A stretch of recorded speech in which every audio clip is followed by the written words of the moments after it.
நான் நினச்சிக்கிறேன் பால் எடுத்து பழத்தில் போட்டு அதையும் எடுத்து தேனில் போட்டு அதெல்லாம் சேர்த்து பஞ்சாமிர்தத்தில் போட்டு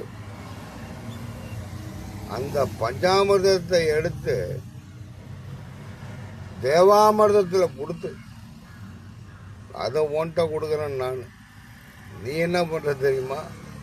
அதெல்லாம் அழகாக சாப்பிட்டுட்டு சாக்கடையில் போய் குளிச்சுட்டு சாக்கடை தண்ணியை குடிச்சிட்டு அந்த பஞ்சாமிர்தம், பழம், பால், தேன், தேவாமிர்தம் எல்லாம் எனக்குள்ளேயே பாழா போகணும் அப்படின்னு வேண்டிக்கிறேன்.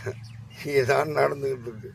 கொஞ்சம் யோசி, ரொம்ப யோசிக்க வேணாம். ஆனால் அந்த கொஞ்சம் யோசிச்சின்னா உன் லெவலே வேற.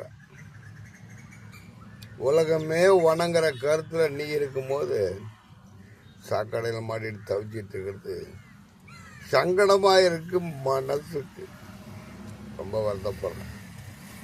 யோசித்து செயல்படுறவங்க யாருமே தோற்று போகிறதில்ல. யோசிக்காமல் போய் சாக்கடையில் விடுறவங்க யாருமே ஜெயிக்க போகிறதே